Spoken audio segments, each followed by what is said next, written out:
हज़रत अबू बकर रज़ी अल्लाह अन्हु किस्त नंबर 01 इस्लाम कबूल करने से पहले और बाद में इस्लाम से पहले का दौर। पैदाइश की तारीख़। अबू बकर की पैदाइश की सही तारीख़ मालूम नहीं है। रवायात के मुताबिक अब सल्लल्लाहु अलैहि वसल्लम से 2 साल और चंद माह छूटे थे। जैसा कि हुजूर सल्लल्लाहु अलैहि वसल्लम की विलादत 571 ईस्वी में हुई थी, इसलिए हम महफूज तरीके से कह सकते हैं कि अबू बकर मक्का में किसी वक्त 573 ईस्वी में पैदा हुए थे। ख़ानदान। अबू बकर के वालिद उस्मान की कुनियत अबू क़हाफ़ा थी और उनकी वालिदा सलमा की कुनियत उम्मुल खैर थी। उनका ताल्लुक कुरैश की शाख बनी तीम से था। अबू बकर का शजरा नसब रसूल अल्लाह सल्लल्लाहु अलैहि वसल्लम से 8 पुश्ते पहले उनके मुश्तरका अजदाद मर्रा में मिलता है। हुजूर सल्लल्लाहु अलैहि वसल्लम अब्दुल्ला के बेटे थे, जो अब्दुल मुत्तलिब के बेटे थे, जो हाशिम के बेटे थे, जो अब्द मुनाफ के बेटे थे, जो उसके बेटे थे, जो किलाब के बेटे थे, जो कि किलाब के बेटे थे। मर्रा का अबू बकर उस्मान के बेटे थे, जो उमरों के बेटे थे, जो उमरों के बेटे थे, जो काब के बेटे थे, जो साद के बेटे थे, जो तमीम के बेटे थे। मर्रा का बेटा था। नाम अबू बकर का असल नाम अब्द अल कबा था, जो कबा का खादिम था। इससे पहले इसके वालिदैन के यहाँ कुछ बच्चे पैदा हुए, लेकिन वो जिंदा ना रहे। जब वो पैदा हुआ तो उसे खाना कबा ले जाया गया, जो कबा के देवताओं के लिए वक्फ था, और उसका नाम अब्द अल कबा रखा गया। बचपन। अबू बकर के खानदान में खुशहाली थी और वो अपने मुंह में चांदी का चमचा लेकर पैदा हुए थे। अबू बकर रज़ी अल्लाह अन्हु की बचपन के दौरान की जिंदगी के बारे में कोई तफसीली अहवाल दस्तयाब नहीं है। दूसरे अरब बच्चों की तरह इसने भी इब्तिदाई साल सहरा की खुली फिजा में गुजारे। वो मिट्टी के एक आम बेटे के तौर पर परवान चढ़ा।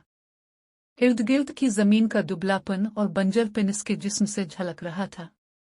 वो दुबला पतला था, लेकिन दूसरी सूरत में बहुत सख्त और मजबूत दिमाग था। इसके पास अपने इर्द गिर्द पत्थरों की मजबूती थी। सहरा की सुनहरी रेत की तरह इसका चेहरा सफ़ेद और सुर्ख रंग से चमक रहा था। हर लिहाज से वो खूबसूरत था और अपनी खूबसूरती की वजह से इसने बतीक का लक़ब हासिल किया। अबू बकर इब्तिदाई सालों में अपने आप को अहल बैर यानी ऊँट वाले कहने वाले बद्दुओं के दरमियान परवरिश पाने के बाद अब को ऊँटों से ख़ास लगाव था। इब्तिदाई सालों में वो ऊँटों के बच्चों के साथ खेलता था और ऊँटों से इसकी मोहब्बत ने इसे अबू बकर ऊँट के बिछड़ों का बाप के लक़ब से नवाजा था। अबू बकर का कबा के बुतों से मुकाबला। एक किस्सा महफूज है कि एक दफ़ा जब अबू बकर बचपन में थे तो उनके वालिद उन्हें खाना कबा ले गए और बुतों के आगे नमाज पढ़ने को कहा। उनके वालिद किसी और काम के लिए चले गए और अबू बकर बुतों के साथ अकेले रह गए। अबू बकर ने एक बुत से मुखातिब होकर कहा कि ए मेरे खुदा, में खूबसूरत लिबास का मोहताज हूँ, वो मुझे अता फरमा। बुत ला ताल्लुक रहा। फिर हज़रत अबू बकर ने एक और बुत से मुखातिब होकर कहा कि ए खुदा, मुझे कोई लजीज खाना दे, मुझे बहुत भूख लगी है। बुत नमाज के लिए ठंडा रहा। इससे नौजवान अबू बकर के सब्र का पैमाना लबरेज हो गया। उसने एक पत्थर उठाया और एक बुत से मुखातिब होकर कहा कि मैं यहाँ एक पत्थर को निशाना बना रहा हूँ, अगर तुम खुदा हो तो अपनी हिफाजत करो। अबू बकर ने बुत पर पत्थर मारा, जिससे टुकड़े टुकड़े हो गए। अबू बकर कबा से निकल गए। इसके बाद अबू बकर ने कभी कबा में बुतों की नमाज नहीं पढ़ी। बुतों के साथ मुकाबले के इस इब्राहिमी अंदाज ने अबू बकर को इस्लाम के रस्मी पेशे से बहुत पहले दिल से मुसलमान बना दिया। राहिब बुहेरा।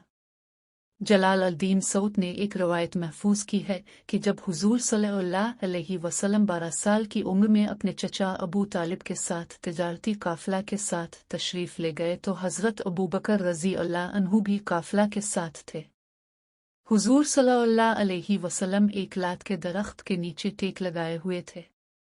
राहिब बहेरा ने अबू बकर से पूछा कि वो शख्स कौन है जो लूटे के दरख्त के नीचे टेक लगाए बैठा था।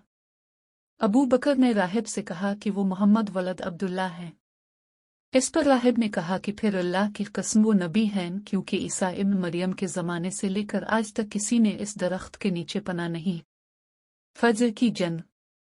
6ठी सदी की इसी की दहाई में हुआ जन और कुरैश के दरमियान फज्र की जंग हुई।